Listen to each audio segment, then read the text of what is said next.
regions. But so I'd ask that you share your input focused on how development authorities best serve Georgia, and I'd be grateful for that. First individual who will provide us some input is Jeff Rader. Jeff is a commissioner from DeKalb County, Georgia. Glad to have you back, Jeff.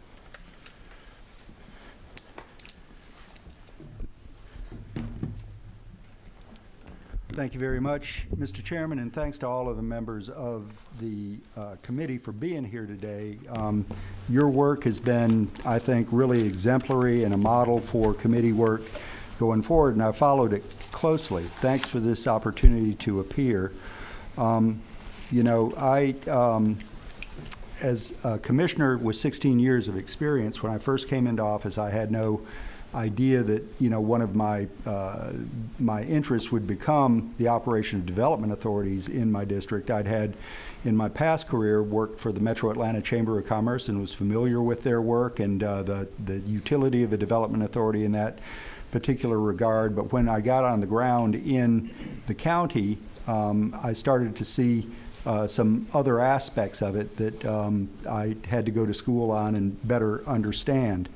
And just as I have learned more about development authorities in the rapidly growing Metro Atlanta jurisdiction, I have found reviewing your findings over the course of this study committee to be very useful. You know, and some of the key ones are that development authorities are an essential tool for bringing economic development to areas that need it, and to make it possible for new basic industry to come to a place that it might not otherwise come. I also learned both with you and through my experience that the Georgia Constitution forces tax abatements as a means of incentive rather than direct subsidy as other jurisdictions in other counties, other states do.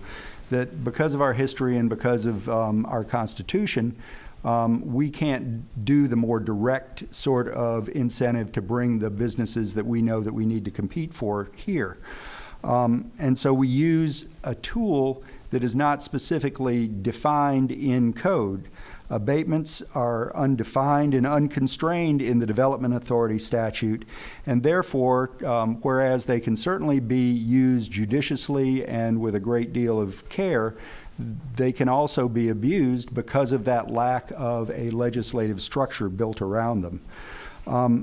I've come to understand that accountability is stronger in non-metropolitan areas of the state and less so in a place like Metro Atlanta.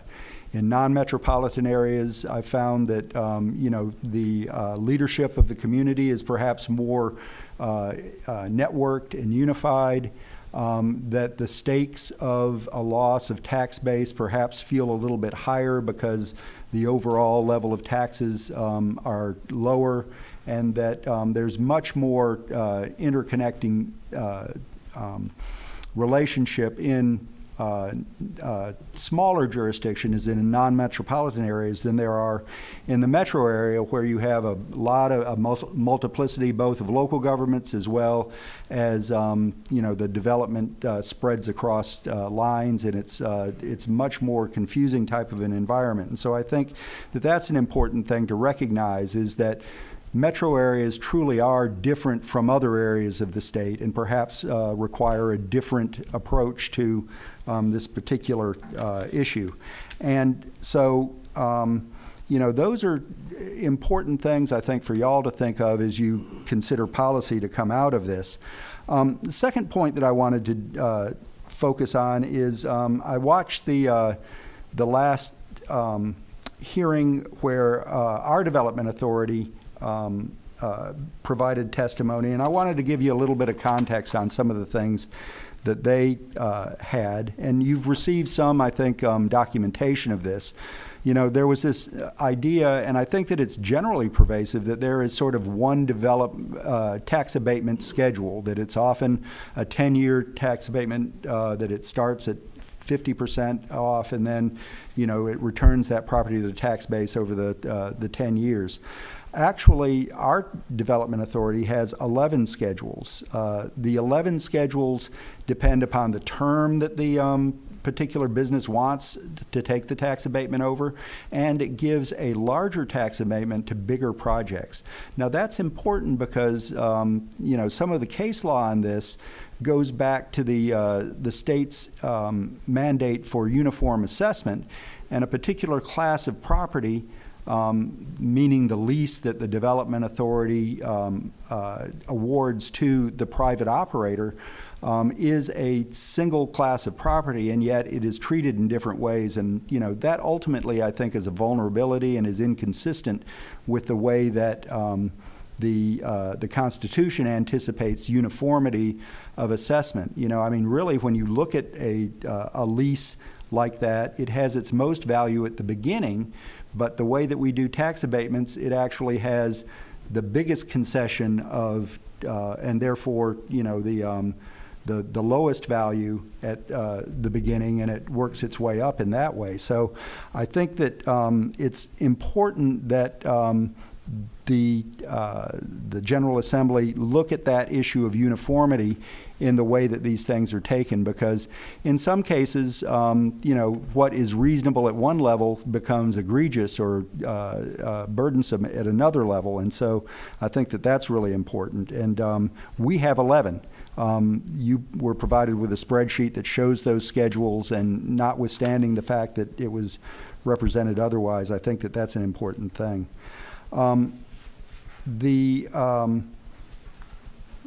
The issue as it relates to how development authorities are appointed. In DeKalb County, we have an executive, and most cities have a mayor, and it is a nomination and confirmation process. As a result, in DeKalb, really the CEO, our elected executive, picks every member that's on the development authority. But more importantly, they also have to act in order for a member to be considered by the Board of Commissioners. And most members of my board have only been able to consider one appointment to the Development Authority, because since the majority, all but one of the members of the authority have been on that authority over their stated terms, and they're holding on expired terms. What that does is it prevents the commission from having any interaction on that development authority, and it certainly sets the development authority away from the commission that empowers them. And then secondarily, it puts them in a precarious position because they can be replaced at any point in time because their terms are already expired. And I think that, particularly in our organizational act, we ought to have timely nominations and appointments so that there can continue to be that interaction between them.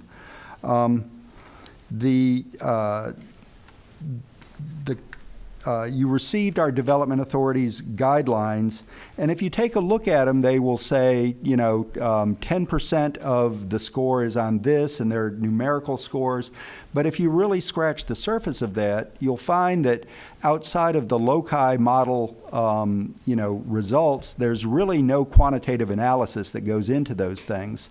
And the loci model, which is touted as it's basically a net positive impact model to ensure that the tax abatement is not more than the cost of service delivery over the life of the project, but it embeds within it a critical assumption, and that is that the project would not occur without the abatement. And there is no work being done in DeKalb, and to my knowledge anywhere else in the state, that really drills down on that issue of the necessity of the tax abatement in order for the project to occur. Now, interestingly, there is embedded in our tax allocation district legislation, there is a very specific but-for test, and you have to demonstrate that unless you set up a tax allocation district, the development would occur. And I would certainly encourage y'all to investigate that mechanism of a but-for test so that we know that we're not giving away money that we would need otherwise.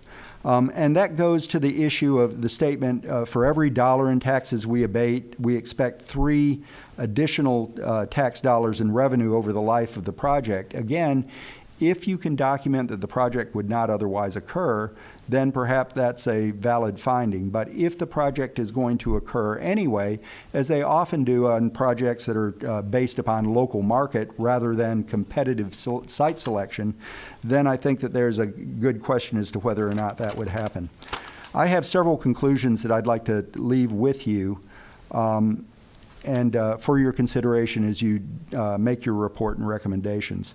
I believe that it would be fruitful for the committee reforms to focus on metro Atlanta counties and particularly on the multifamily and retail projects where decisions are not incentive-based.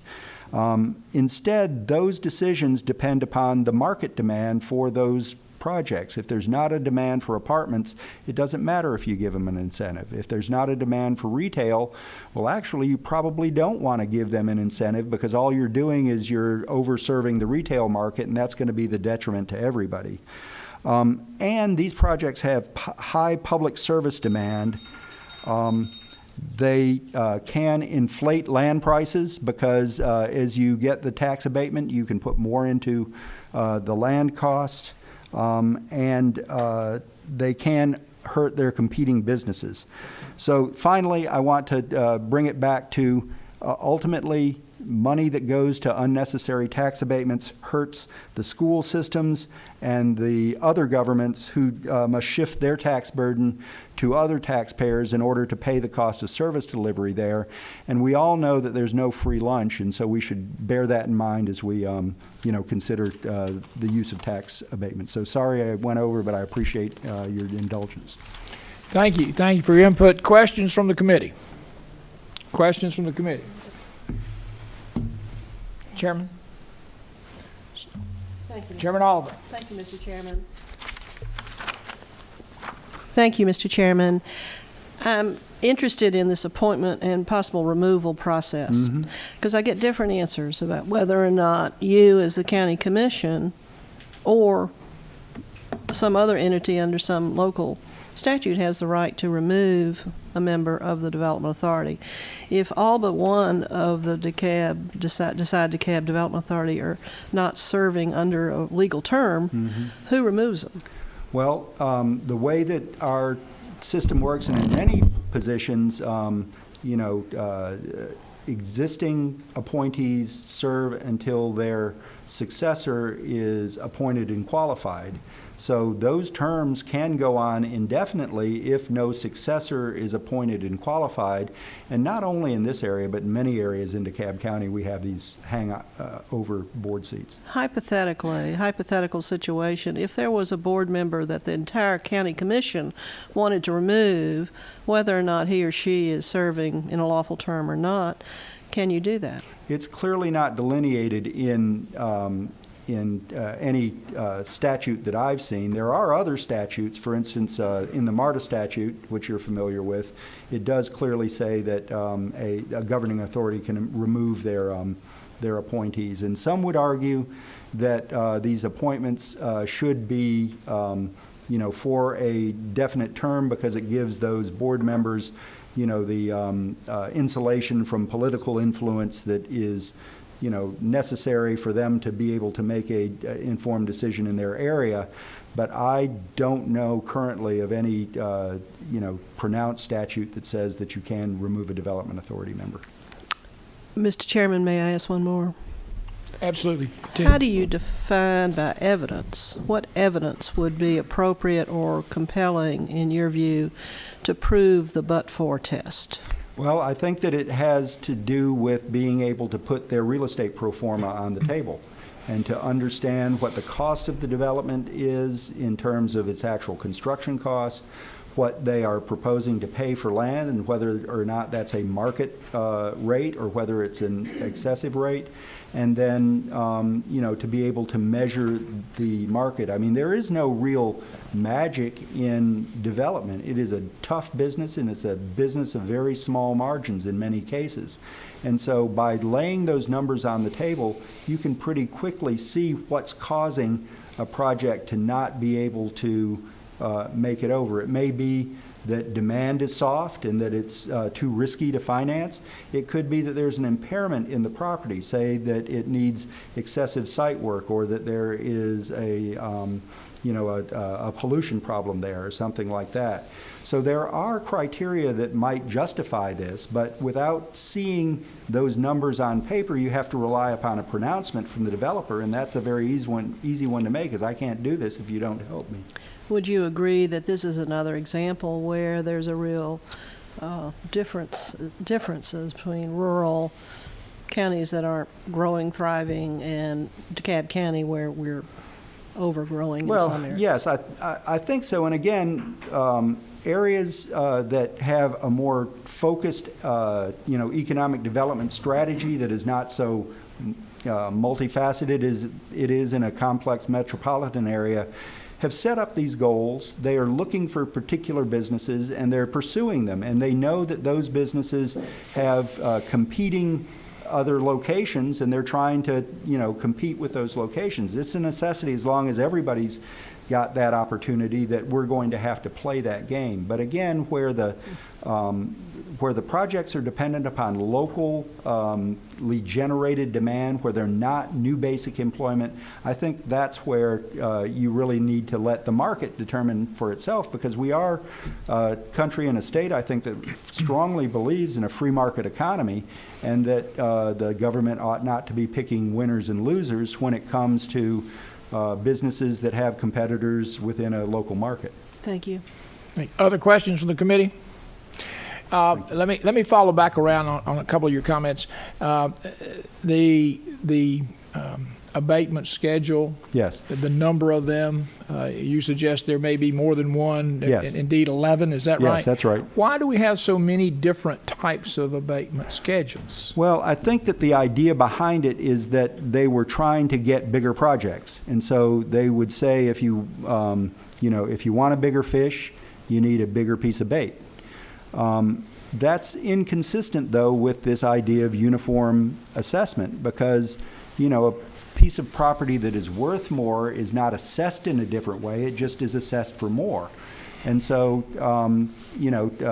I think that was the reason for it, is that they wanted to be able to go after big projects. And again, if Georgia didn't have these constraints that are constitutional on both uniform valuation of property as well as on the other end of the spectrum, the gratuities clause, you could do this in a much more straightforward way. But the case law seems to indicate that you need to have one schedule, and that's why you see this 10-year declining schedule to be so pervasive, is because it seems to be the one that's most defensible. But that's not currently what we have in DeKalb, and it is the purview of the Development Authority to establish that schedule, except insofar as an intervener may challenge that at the validation of the bonds that are involved in that transaction. Is the different schedules developed on a project by project basis, or are these pre-developed schedules? Well, they're pre-developed schedules, but based upon the size of the project. Right. But there is a discretionary decision as to whether or not they offer the abatement, and there are still subjective factors within their decision-making criteria. So, it is hard to reduce this all to a numbers game, but the more that you do, I think the fairer that it would be, and particularly if you can get to the issue as to whether or not the project would happen without the abatement, then I think that you really start to make some progress, because, in DeKalb, I know that every one of the tax abatements on multifamily that we've had have been for market rate projects, and projects that were viable in hot markets. If you look at Fulton DeKalb or the Fulton County Development Authority, they almost specialize in luxury apartments. And so, those segments, I think, are ones that we've really got to take a look at, because they're working off a local market demand, and local governments need that money, whether it's for the schools or for service delivery, in order to be able to, maintain quality of life with all those new people. When these schedules are developed, are they shared with the commission? Are you aware of them? Do you know what the nuances The way of that them I've are? gotten them is through, request, and it took a while. They make these decisions unilaterally because they are an independent subdivision of the state, notwithstanding, the appointment process. Once they assume their roles, they, in the standing of the state under the Constitution, are equal to any other local jurisdiction.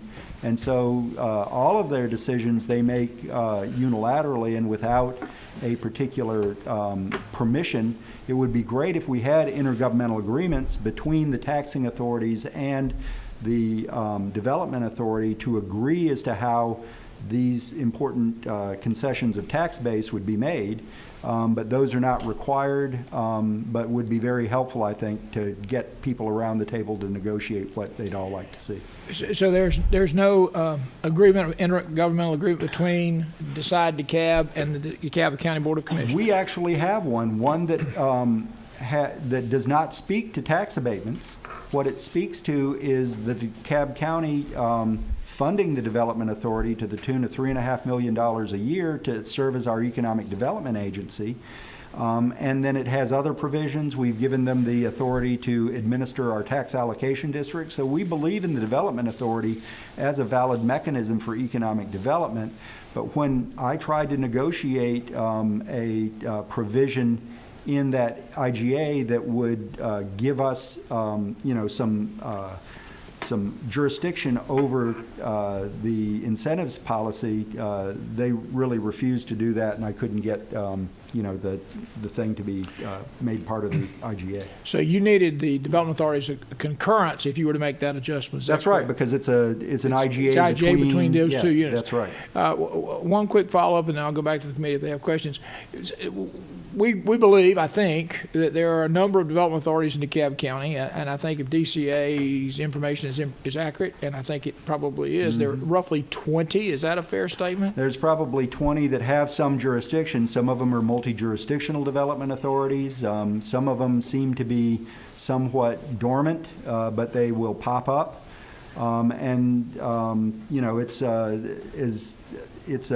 It's a moving target. Let me just say that. And importantly, municipal development authorities still have jurisdiction over the county and the school board's increment, not just their own. Right. So where a municipality may have 6% of the tax bill, they can nevertheless relieve 100% of the tax bill. And in the case of one situation, when they did they entered into a pilot agreement with the recipient that the recipient would kick back half of the tax abatement to the city so that they could run their development authority on those county and school board taxes that were being abated.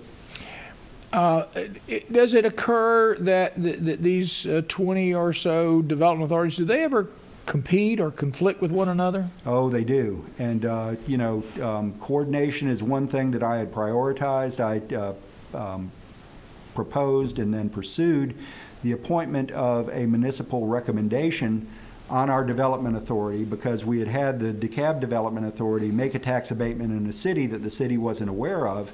And so what I lobbied for and ultimately got was the DeKalb Municipal Association to make a recommendation to the CEO for an appointee, and that's that person serves in that role. I also was lobbying for an appointee from the DeKalb County School Board, but again, I wasn't successful in getting the CEO to make a nomination that was recommended by the school board. How many cities are there in DeKalb County? There are 12. 14. And does each of those cities have some form of a development? They're authorized to have them. Currently, for instance, Stonecrest is dormant. Pine Lake does not have a development authority. It's a very small jurisdiction. Lithonia has one, but I don't think it's done any deals recently. So, they really can come up like mushrooms after a rainstorm. Okay, thank you. And you're right, it's 14. Senator Parent or Senator Rhett? Nope. Okay, very good. Any other questions? One more? Mr. Chairman, I just want to offer up, I think there are more than 20, and we're probably not considering all of the downtown development authorities. Yes, some of them have two. Some of them have a municipal development authority and a downtown development authority. And some of them have more than that. Yep. Because I've done authorities for purchase of the Legacy Park, sort of special purpose, Right. and development authority for the Peachtree Parkway. Yep. So we have a development authority that's been back and forth on whether it needs citizen approval to do a new jail. I mean, it's pretty confusing to me, and I've spent a lot of time thinking about it. I would say we're not comfortable at this point with how pervasive development authorities are in DeKalb County or in the state of Georgia. So I think that's one of the concerns. It's hard to wrap your hands around a problem where you don't know how extensive that problem might be. Anyone else? Any questions? One question. All right, Senator Rett and then I'll defer to, I'll wait, Chairman. My switch may not be working, Mr. Chairman.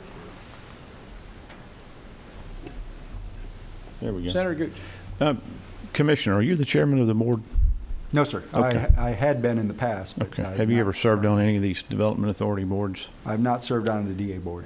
Has the commission board ever passed a resolution asking for legislation to dissolve any of these downtown development authorities that aren't in existence? Or maybe not the DDAs, because they're city originated, but any legislative Well, efforts we've been made looked by the into that. delegation? There is a joint development authority of DeKalb, Gwinnett, and Newton County that was set up in the past, and it was dormant. It was supposed to do a campus for, I think, Georgia Piedmont Technical College over in Newton County.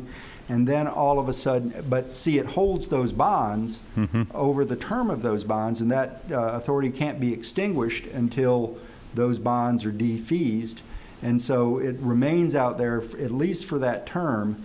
And then what we recently found is that that authority was activated for a project that ultimately didn't happen in Stonecrest. It was this Atlanta Sports City project, but they were going to try to issue industrial revenue bonds out of that authority. And what we found is that our appointees from like 3 or 4 administrations ago were still the appointees because there were no, successors ever appointed to them, and they remained in those seats. So that is a real, they can jump up and you wouldn't know them. Yeah. I guess being from a background of local government, I tend to approach things more from a local perspective. Sure. If I had a problem with my cities or my school systems, I would go sit down with them and try to work it out and not bring, a state remedy to a small problem that's isolated maybe in one county versus the entire state. So I haven't heard from any of the community that there's a problem there. I'm not sure yet where the issue is, and so Well, I understand what you're saying, and that's why I think that, perhaps if there are state solutions, they should be focused on the areas with this jurisdictional complexity that might be difficult to overcome on a, negotiated basis. okay. Thank you. Senator Rett. Thank you, Mr. Chairman. I think Mr. Chairman kind of talked about a little bit what I was going to talk about. But, we have about 159 counties and who knows how many municipalities. And they're all unique into their own entity. And I was just curious, is this something, if there's an issue, is it something that can be addressed locally instead of looking at a statewide resolution where it may not be tailor-made to fit what's happening in Dahlonega or DeKalb or et cetera, et cetera?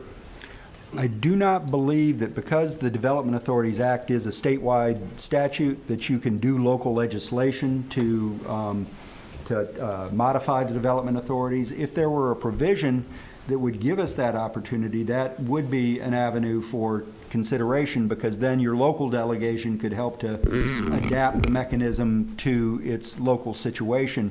But currently, we all work under that state development authority statute and have to abide to it in a uniform fashion. So if there is a means that Legislative Council could find that, we could have variances on local legislation. There used to be a construct of a constitutional development authority, but that really went out, I think, with the 82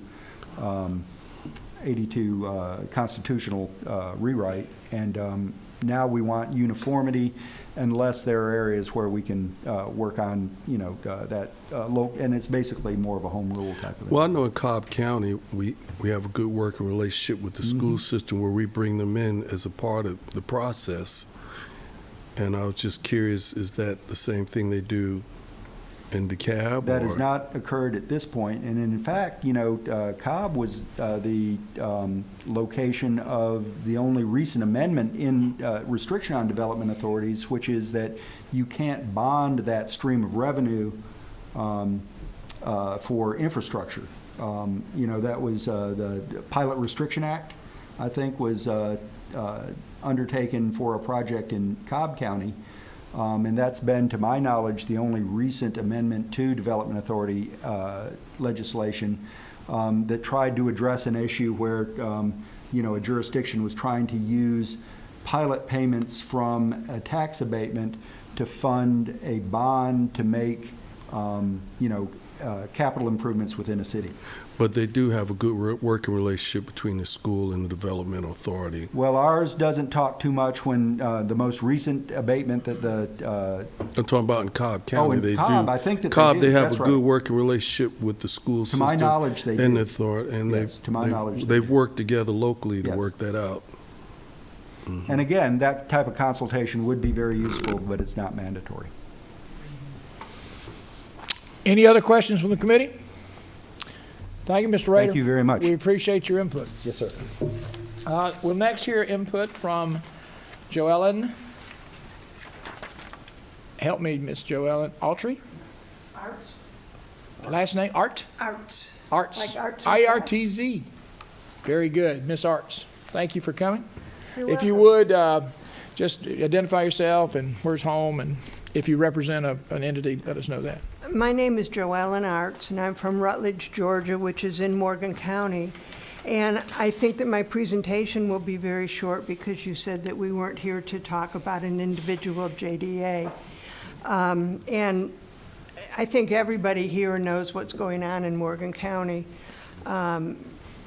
Everything was going okay with the JDA until the state took the project over. And I guess at this point, I really can't progress, but I can offer myself to be available if anyone has questions about what it's like to be working under these circumstances. Questions? All right, very good. Sir, Farron? At the risk of opening up the big can of worms, what do you mean working under these circumstances? We were presented with the opportunity to go to rezoning consideration for a project coming into Morgan County.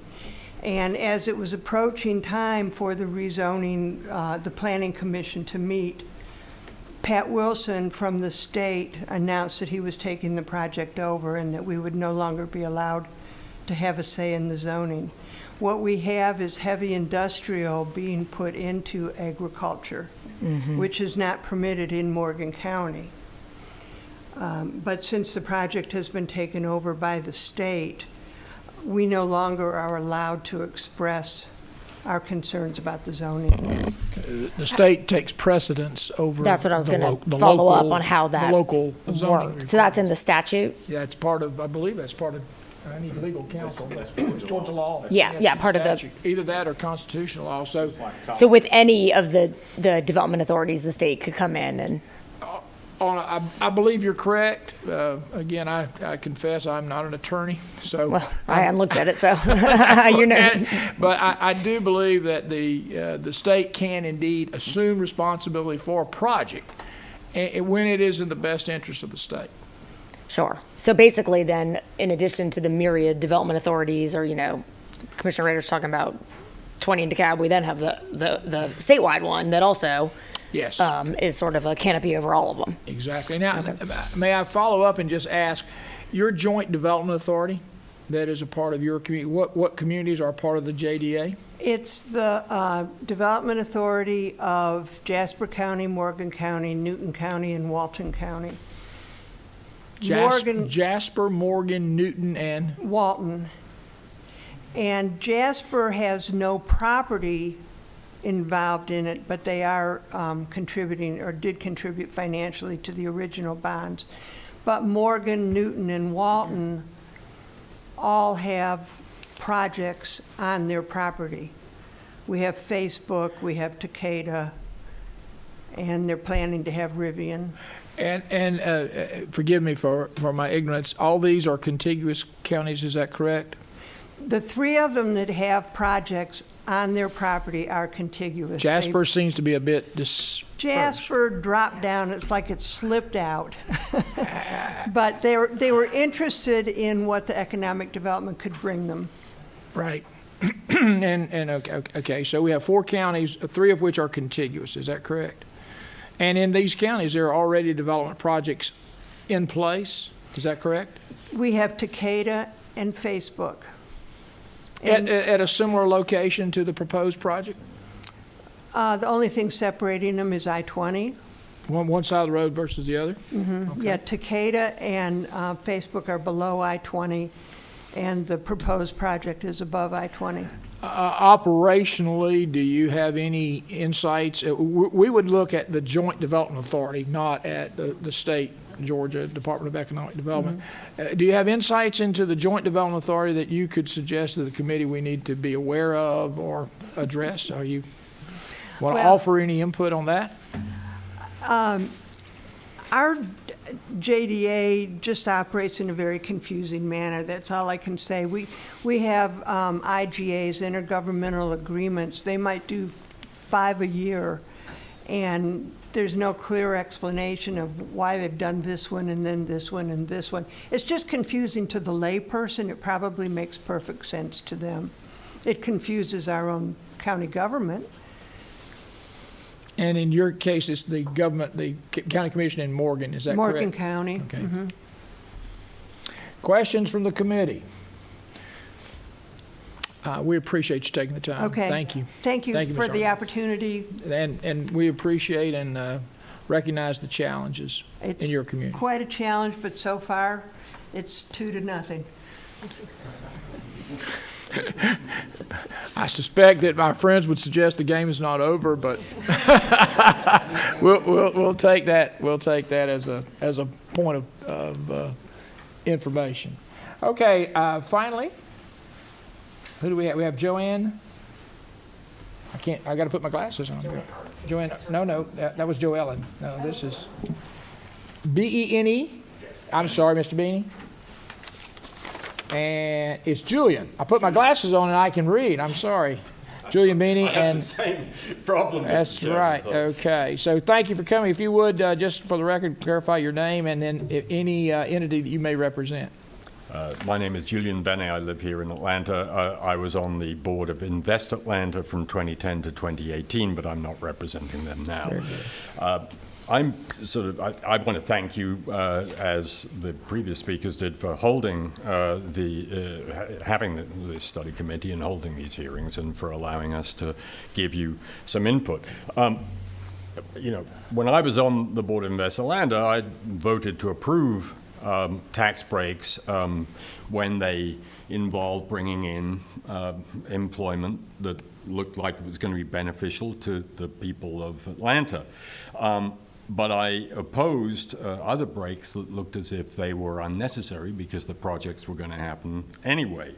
I didn't have a whole lot of luck, but things changed, and Invest Atlanta in the last few years, really since I rolled off, but replaced by good people, has said no quite a lot. And the perspective I wanted to bring to you was that clearly, and I know you've heard this from much testimony you've received, clearly there are times when it's valuable to be able to give tax breaks, for the development authorities to be there and be able to give tax breaks. And I would echo what Commissioner Rader just said, that it's really in those situations where you're dealing with a competitive job move. Jobs could move somewhere in Georgia, or they could move somewhere in Texas or North Carolina or what have you. That's very clear, I think, then. The chances are it's going to be beneficial, because with a tax break, you always get some of the loaf, right? And some loaf is better than none. So I think that. The problem, I think, is that some development authorities are motivated by the fees that they earn. They earn 1/8 of 1% of the capital value, typically, of the project. And that's real money in some of these cases. And I can tell you that when I was on the board of Invest Atlanta, fees were one of the motives. I mean, when I said, why are we doing this? The answer was often, well, we need, our budget is tight, we need the fees. The Development Authority of Fulton County, I've kept a close eye on them in the last few years because they were competing with Invest Atlanta, and they were tending to appear from a distance to be giving irresponsible breaks, unnecessary breaks. They are very fee oriented. Their board will say if recently they voted down a tax break, and the treasurer, one of the officers of the board, said, we've got to watch it here because, we're not bringing in the fees if we turn these things down. That is a tremendous conflict of interest.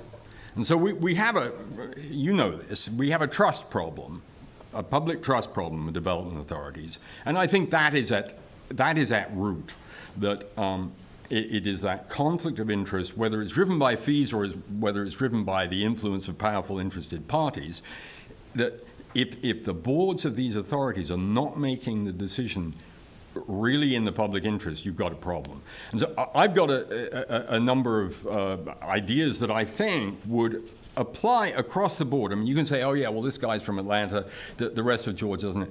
But I think the structural solutions would not harm any authority and would help. But before I get there, I do want to make sure that, because I'm sure you've heard the mantra, if you don't give a tax break, you won't get the project.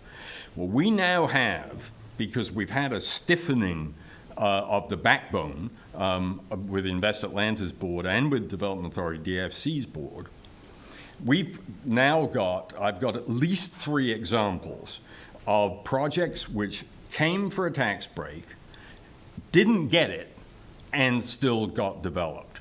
The biggest and the first really was the New City project on the Beltline in the Old Fourth Ward, where MailChimp will be one of the tenants. The huge thing, it's up now, and massive buildings. They wanted a $22.5 million tax break. The Invest Atlanta board couldn't get the numbers to get that to them. They didn't get it. They built it. Jamestown wanted to expand Ponce City Market with an $8.5 million tax break. A DAFC board said, this is ridiculous, quite rightly. It's a very hot market, both of those were very hot markets. Right? They're building it. You can go down there, you'll see it's coming out of the ground. And then a smaller one, DFC said no to an apartment development, wanted a $3 million tax break on Piedmont Circle, and it's coming out of the ground. And there are lots of projects which have been developed in Atlanta in the last few years that have not come for tax breaks, because presumably the developers have said, we're not going to get it, so what's the point of asking for it? Also, I'll be full disclosure, our current mayor passed legislation, Mayor Dickens, passed legislation saying if you get a tax break for apartments in Atlanta, you have to provide some affordable housing in return. Well, believe it or not, these midtown luxury apartments, the discount on the rent that you'd have to give to achieve that 15% affordable thing is more valuable than the tax break, so they don't come. But there are other projects, non-apartment projects, which are going up. Portman has a Beltline office. It was going to be a hotel. They got a tax break for it. They decided they didn't want to build a hotel in an office. They haven't come for a tax break. They haven't come for a tax break on their Spring Hill, the former funeral home project. So there's a lot of projects now going up without the break. So it's not true that you have to have a break. I totally echo what Commissioner Rader said, that you could say on a statewide basis, you're not allowed to give tax breaks for apartments. Those are not economic development. He's absolutely right. I come from an economics background.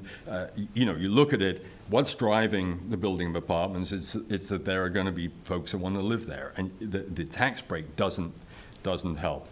In fact, even when there's a problem with the land, I had one recently, problem with the land, it's a dump. It literally has been an illegal dump near the Southside Beltline. Well, the developer was paying $3 million for this dump, which he was then going to have to clean up.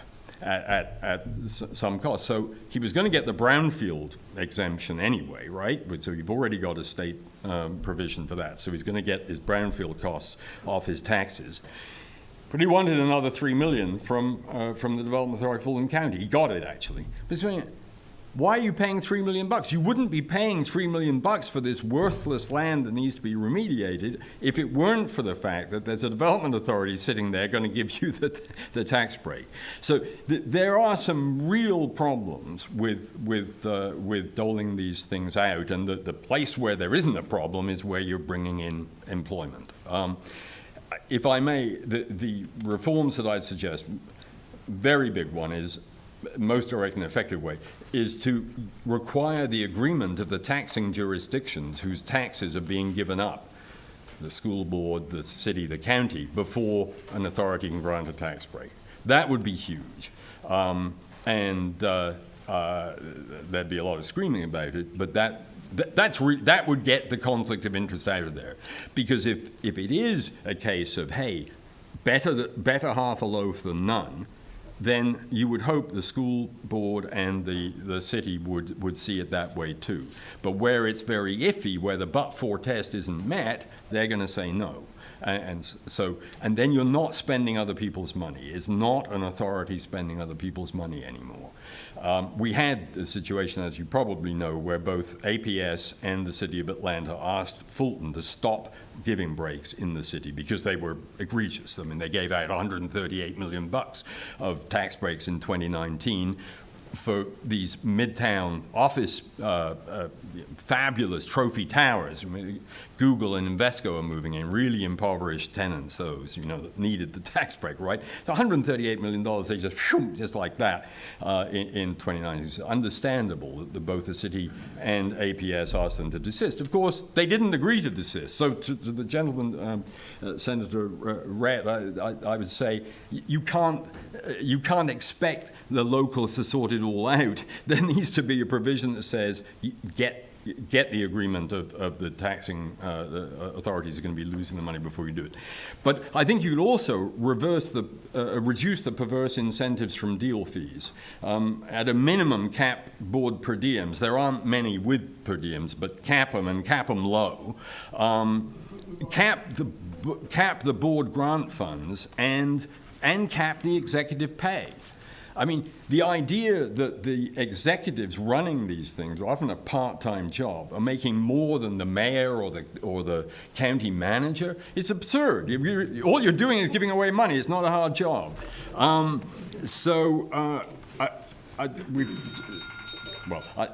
shut up and obviously take your questions. You're welcome to continue. Well, I think You're welcome to continue and wrap up, but thank you. Well, I think the one that I didn't really get to was, and Commissioner Rader mentioned very similar.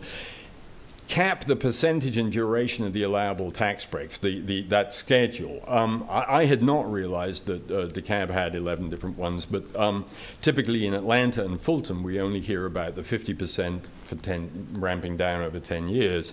But recently, the Fulton board discussed a more generous one. And that's kind of terrifying because they're already making questionable decisions. And then if they have the right to give away even more money, that's kind of frightening. And by the way, I should say, there are legal problems with playing fast and loose on this. You know, there could be a challenge if people are just making up these schedules as they go along. They're supposed to be able to show that those schedules actually make sense from a financial market perspective. And indeed, they testify, they'll have a witness when they have a bond validation testifying that this is, that 50 thing, that's how the discount rate works. Well, if it works for 50, that ain't working for 75 or for 15 years. So that's an issue that there may be some legal problems. Before we go to the committee, just point to a clarification. How many development authorities are there in Fulton County? Sir, I don't know. I can tell you that, because I was going to say, well, there's just Invest Atlanta, but of course that's not true. There are 4 or 5 of them, and I think we collapsed one of the Invest Atlanta umbrella. It's really the Atlanta Development Authority, right? There's IRFA, and there's a DDA, and there's, I don't remember. Does the city of Atlanta have its development authorities? Does the county of Fulton have its development authorities? Yeah, and then you've got Alpharetta, Sandy Springs, I think South Atlanta, South Fulton has one. Does Invest Atlanta and the Fulton County Development Authority, are they independent entities? Is that correct? Absolutely. They're independent. Do they compete? And they compete. So, sir, when I was first on there, I think the first abatement that I questioned, they said, Julian, if we don't do it, Fulton will, and they'll get the fees. And so the developers know that they can play the two off against each other, and they do. So, they don't have to give as much if they can play that. And that's why I think the biggest, maybe I didn't even mention, I'm sorry, if it's on my list, is don't allow that. I mean, don't allow competing development authorities for any territory. So, if the city has one, then the county stays out of the city. Would be a way to solve that. Yes, they compete. Again, just clarification, you were talking about the fees and the fact that development authorities often support their operational costs and expenses through fees. Is that correct? Yes. Is that universally true to your knowledge? Does that happen everywhere, or just within the Fulton environment, or the DeKalb environment, or the metro environment? Or So I can tell. I can't tell you beyond the DAFC and Invest Atlanta. Invest Atlanta gets a budget from the city. An appropriation from the city, but they also get fees, which they keep. So they get a base allocation from the governing authority, but they also can generate revenue on fees. Yes. Now, to be honest, the fees for Invest Atlanta are a pretty small share of their total budget, maybe 10%. I mean, something in that order. Don't hold me to it because it's been a while. For Fulton, they are completely. They do not get an appropriation from the county, as I understand it. They get all their money from fees, and their fees, you can imagine, $138 million of tax giveaway. That works out to about $4 million of fees just on, and that was just what they gave on tax break bonds. Now, they also get fees for other, tax-free bonds that they'll issue for universities or hospitals, and they get a fee for that too. But just on. One more clarification, we'll go to the committee. As you describe a standard abatement schedule of 50% over 10 years, what other types of abatement schedules have you experienced? So the only other, Mr. Chairman, was in a usufruct situation. This was the big high-performing, it's called CODA now, the CODA building, which is joint thing of Georgia Tech and Portman. Because, and I'm not an attorney, so it was presented to us, because it wasn't a completely commercial building, it was half owned by a not-for-profit, they couldn't do the regular lease purchase, so they did a usufruct. Now, on the usufruct, I got into it with the mayor and around the board table because the giveaway was much bigger than that 50%, but they kind of found ways to disguise it. So in the end, it was expressed as it was what the owner will pay, not what he won't pay, if you will. So it was expressed as they'll pay this much per year over the 15-year, and it was a 15-year. 15, not 20. We've seen, not I think 10. we've seen some as much as 20. Yeah, so it is. Apparently, more. it's all over the place. But I will say that so far in my, what's been now a dozen years of paying attention to this, both Invest Atlanta and Fulton have been the only thing other than that kind of weird exception of a usufruct has been the 50%. Both. Very good. All right, questions, committee. Madam Chairman. Mr. Chairman, with your help, we passed a bill in 2022 that capped the per diem. And in looking at that statute, just to remind, I was reminding myself and other members of the committee, there were only a designated number of counties allowed, 4 or 5 counties allowed to charge to grant per diems. And there was only one county, correct me if I'm wrong, there's only one county in Georgia, Development Authority, that gives a per diem, and they're still arguing about it. So in retrospect, I think we should just eliminate per diems. In relation to your fee issue, I don't know the answer to this question at all, but I'm interested in if it's relevant, and you can decide that, Mr. Chairman. If there are 700 development authorities, counties, and cities, how many of them are supported by counties or cities, and how many of them generate their income only from fees? Or some combination. Or And- some and I combination, but think, I'm thinking the only fee entity is pretty rare. But I really don't know. I don't know. I think that's a valid question. I would say that, as the witness points out, the need to generate fees in order to provide operational revenue is pretty significant. We need to look at that. Other questions? Senator Gooch, Mr. Leader. Yes, sir. Is it Benny? Yes. Mr. Benny, thank you for being here. Could you tell me again your involvement with Invest Atlanta? I was on the board of Invest Atlanta from 2010 to 2018. And you're no longer on the board? Correct. You weren't reappointed? I did 2 terms. And Okay. That was probably enough for everybody. Let me, just clarification, Sure. Is that a requirement that after 2 terms you step aside? No. They could continue to reappoint if they chose? Yeah, I don't think many people do much more than that, but Okay, thanks. So I'm looking at your website on Invest Atlanta, and there's a president there, Eloisa. yes, she's Clementine- the executive, so she's not on the board. She's She's paid the employee. So according to this article, during her term as the president, they created 6,100 affordable housing units, 43,000 new full-time jobs, 140 small business loans and grants, 423 down payment assistant grants, which equated to about $6.8 billion of new capital investment in the city of Atlanta. Are you suggesting we not do any of that anymore?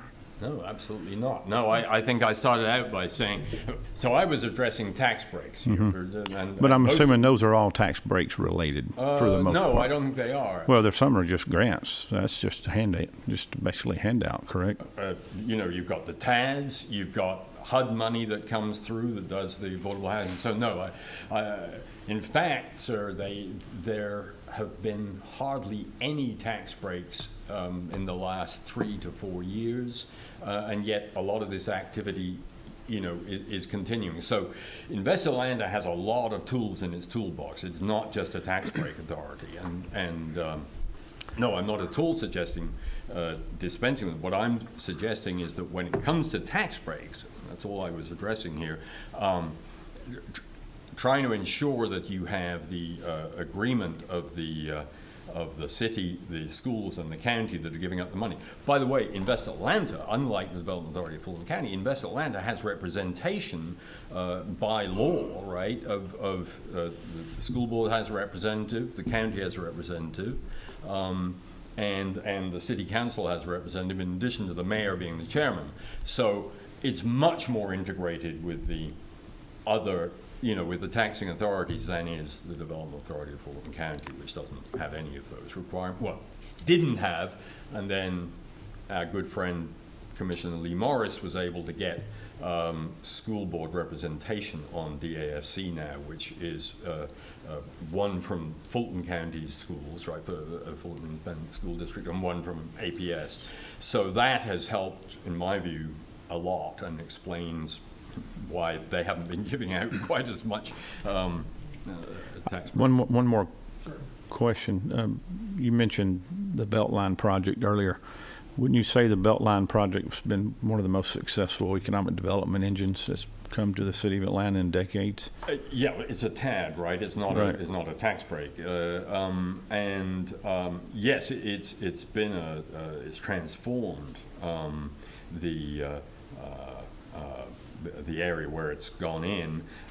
You will hear people say, one of the things they said they would try to do was to preserve some affordable housing. Well, it hasn't succeeded in that. It's gentrified. How do you define affordable? I mean, that's a tough one. 80% of AMI, 60% of AMI. Right.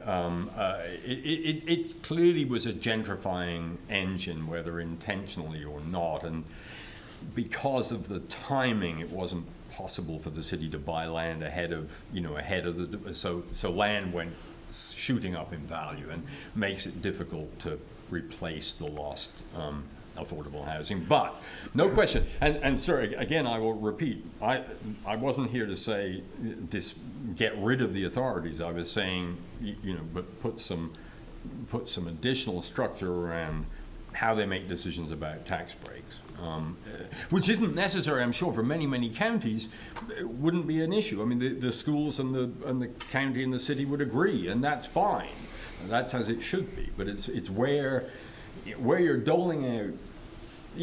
Atlanta has been a phenomenally hot market, partly thanks to the Beltline, of course, sir, and it hasn't been necessary to give out tax breaks, and we've proved that now because a bunch of projects have gone ahead having either been refused a tax break or not even bothered to apply for one, knowing that they wouldn't get it. Other questions? Senator Rett? I was just thinking when you were talking, in Cobb, we have a number of steps, about 10 steps in which it goes through. I can't remember all the steps, but part of it is it goes through the Development Authority, also goes to any entities besides the school system who have a particular concern or interest in there.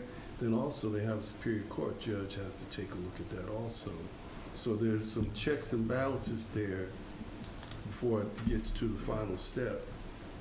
And I just thought I'd mention that. I've been through the Superior Court route to try to challenge some of the Development Authority of Fulton counties. That it is, of course, it's not a public interest conversation once you get to the court. You're having to challenge on legal grounds, and that's where I was mentioning this ramp up, this 50% or other, is supposed to be justified by some sort of discounted cash flow testimony, and I do think it would be interesting to see what would happen in Superior Court if someone showed up with a 75% or 15-year and say, well, how can that be? It's not consistent with what you said last week when it was a 50%. But Other questions? Other questions of the committee? Just a quick follow-up. I apologize. The use of a tool, an economic development abatement tool, usufruct. usufruct. Yeah, thank you. Help me out now. And it's illegal. It is illegal, and I can't pronounce it. I think I could almost spell it. It's USUFRUCT. Correct. That's it. Yes. All right, now, can you share with me examples of where you felt that was appropriately used, and why was it an advantage to use that tool as opposed to lease for years? I'm on thin ice, but as it was explained to me as a board member by council at Invest Atlanta, it was where it is not is it fee simple? Where the ownership is not a straightforward one owner for the whole tower. You can't do a lease purchase deal, which is what the typical deals are. So it wasn't available to do the. Now, of course, they could have come up with the same ramp as they do for lease purposes, but they chose not to. They chose to come up with something much more generous to Portman and maybe to Georgia Tech, but that's the only one that you are familiar with in Invest Atlanta. Yes, in the time I've been around, that's the only one. And again, part of the question is how is that used across our state? So I think the previous witnesses situation, didn't I read? I have no knowledge beyond what I've read that was a usufruct. But that was a state development project, essentially. Yes, and I don't know why it was a usufruct.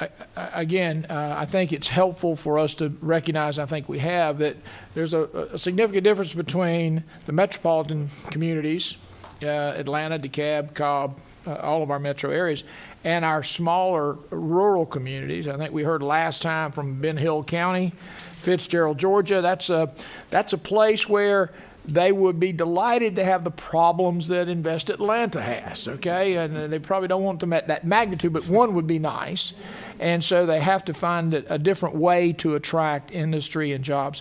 And I think I heard that you feel that housing is a unique tool, or a unique development type project. Yes, that apartment, it used to be, I believe, that tax breaks weren't given for apartments.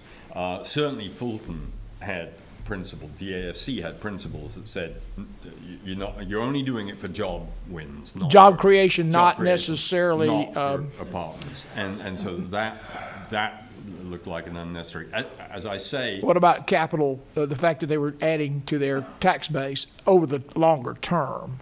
I think we heard last time that you could focus on either capital enhancement or jobs or even entertainment as a particular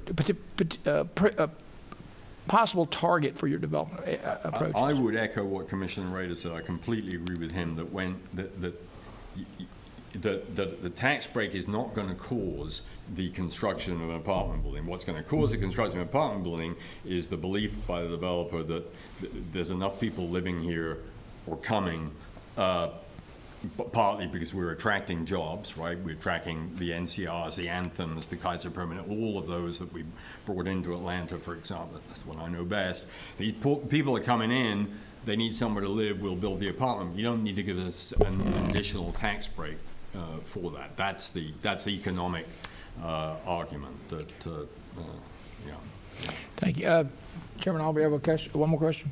Mr. Chairman, I think, guess, there are about 250 people in Georgia out of 11 million who understand what a usufruct is, and I'm not. I'm not one of them. But I'm hearing about 50-year usufructs. I'm very confused, and I just want to point that out, because if you're one of the 250, you can explain it to me later at some point. We may have to find one or two of the 250. Thank you. Thank you, Ms. Benny. We appreciate it. Is there anyone else who would like to provide input to the committee? I know what usufructs are. Like I say, I'll have to go to school on that. But any other input? Thank you for those of you who are here. One more. Come on. Very brief. Very brief. We're welcome.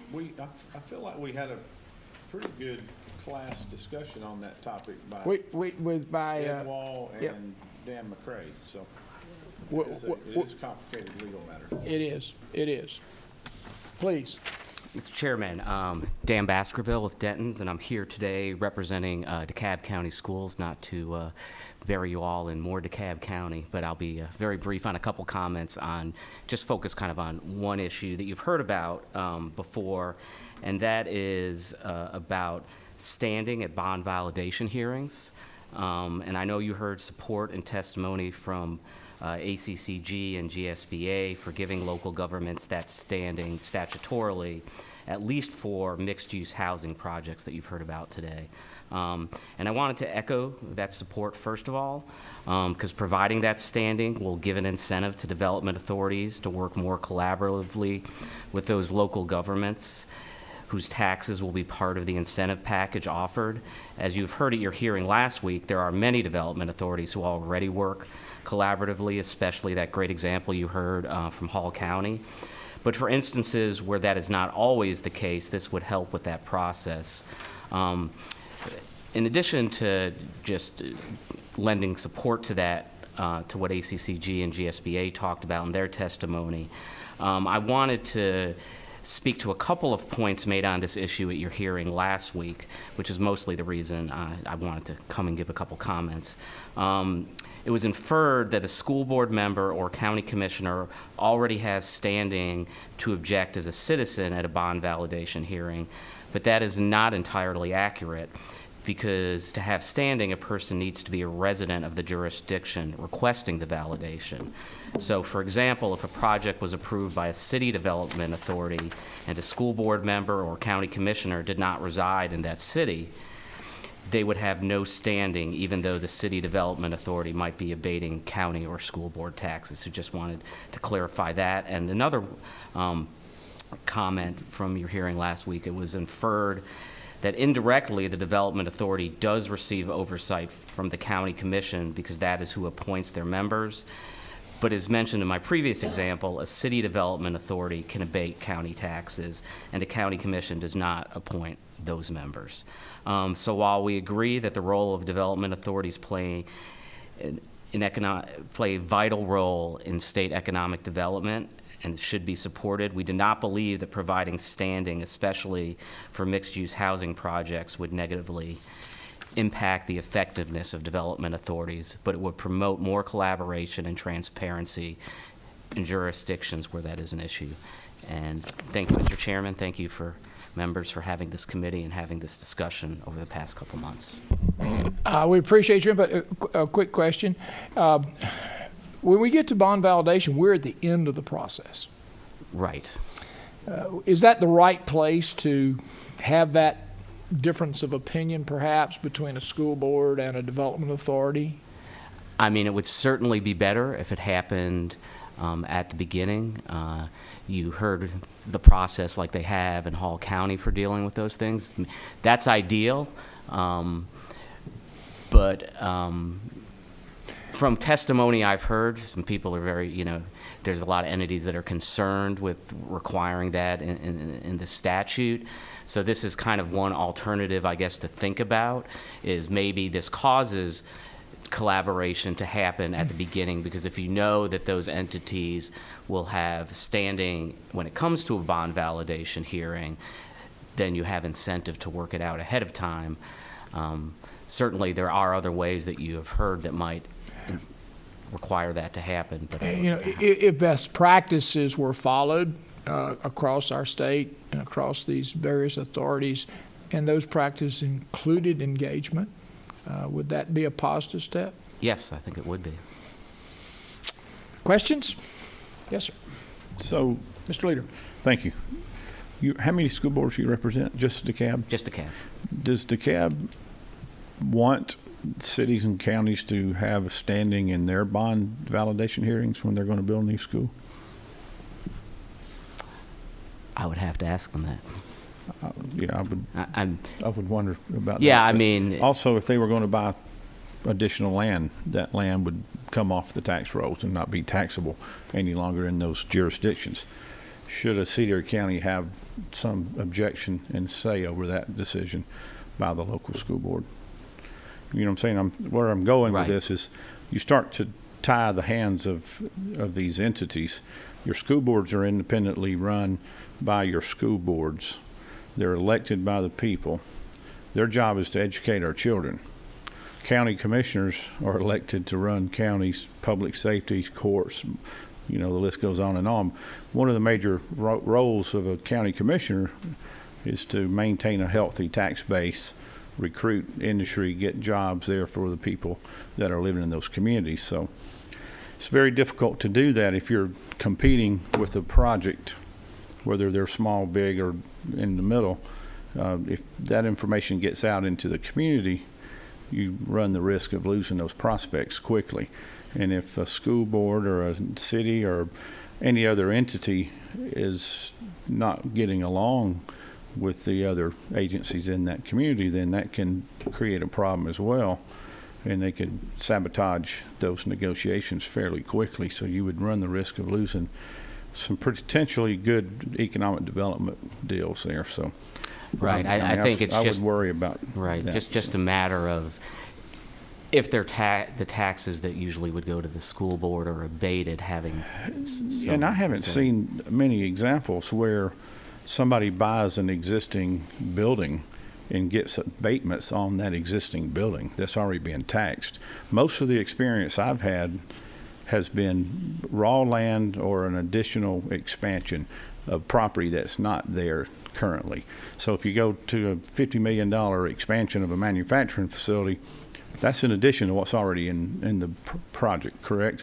Right. So you're not taking money away from a school, you're simply incentivizing that company either to move to that community or to expand their existing facility, and then the additional revenues may be abated for a short time, 10 years, 20 years, whatever it is, but you bring the jobs with it, you bring the other investments that come along with that, and sales tax revenues, I mean, it's good for everybody, is my point. Yeah, and I mean, I think they're in favor of most of those projects. I think it's some multifamily projects where there's going to be more kids going to the schools and those, and there's no consultation at all on those Okay, thank in you. a couple cases. What I'm saying is that when it comes to transparency, which stage does that become available? Because when you're negotiating with an entity, you don't want things to get out so that a potential rival can undercut what you're doing. Yeah. I think that's what the senator was trying to say. Yeah, certainly. And I mean, I guess we've heard from different counties at your best practices last week that there's some that bring the schools and the county in at the beginning of the process and some that do it at different stages. So I guess what is a best practice that can be done around the state where everybody feels like the transparency is there without compromising deals that really are needed in those communities? Other questions? Thank you. We appreciate your input. I want to thank the committee. We're wrapping up the fact-finding component of the committee's work, and we've got a number of individuals and groups that have provided input. What I'd like to ask the committee to do is to review the various meetings and to share with me your thoughts, what you think that we have identified as areas that we want to focus on, any suggestions for recommendations from the committee, anything that you feel we need to look for additional information on. I will say, I think one of the things that we have learned is that there's some things we still haven't learned, and so there's things that we need to kind of flesh out a bit, and we'll see if that's a possibility over time. But the reality is, we need to wrap up the work of this committee. We will take a week or two off to enjoy Thanksgiving, and then we'll reconvene on the 30th. And if it's the pleasure of the committee, we'll probably stay at 2 o'clock in the afternoon meeting, if that's okay. But if you would, share your input with me and copy our administrative assistant, Ms. Thomas, so that we can begin to consolidate that, bring it to you on the 30th, have a discussion with the committee that says this is where we think we need to land on this discussion, and then we'll draft a report that we can provide to the Lieutenant Governor, and we'll adopt that sometime in early December. Again, target date for finalization is probably around the 9th or the 10th of December. We want to wrap this up prior to the holidays for sure. If that's acceptable to the committee? What time did you say, Mr. Chairman? 2 o'clock on the 30th. That's a Wednesday. It's okay. By the way, there's not necessarily that's not set in stone. If you want to do it on Thursday, we normally meet on Thursday. If you want to do it on Thursday the 1st, we can do that. Can we leave it on the 30th? I have another Certainly. meeting 30. possibly that same. Yeah, we had kind of targeted it out Do there. that in the morning, 'cause I have to leave town for, We can do it earlier if you need to. well, I do, but. Well, we'll work it out. We can maybe adjust it to maybe we won't be receiving any additional input. Right. We're going to be reviewing what we've learned and the data that's come in and identifying maybe the key points. And again, if you're like me, I would ask that you take this information and just put it in a bullet outline form so that you can quickly share it with the committee, and then we'll put it in the right format before it goes to the Lieutenant Governor as a report. But just the most important thing is, what have you heard? What do you feel we need to focus on? How should we wrap this up for this session? Okay? And so let's just target the 30th. It might be a bit early. We might do it 11 o'clock.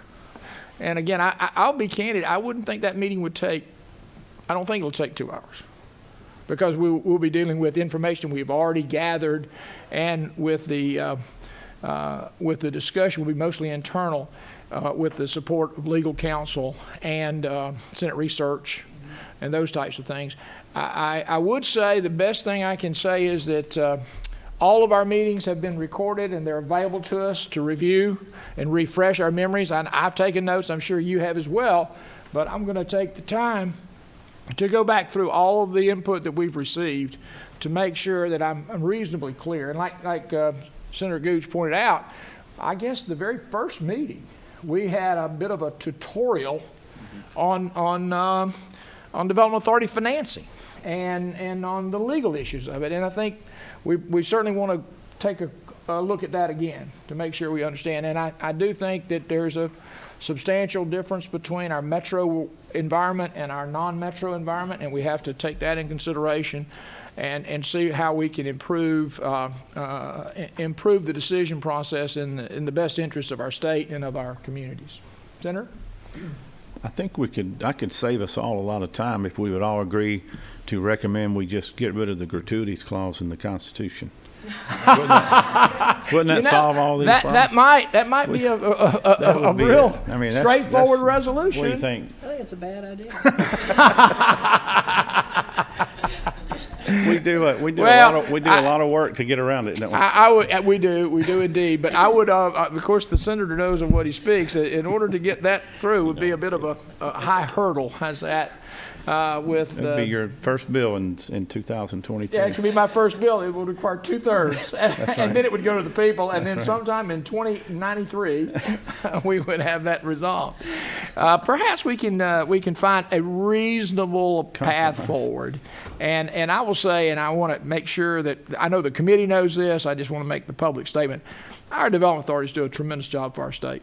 And we're proud of them, and we support them, and we're here to support their efforts in making our state a better place to live and work and raise a family. And it is not lost on me or any of the members of the committee that we're the #1 state in the nation to do business 9 years in a row. And that's because of the environment we create, and we encourage business, and we're pro-business, and we support business.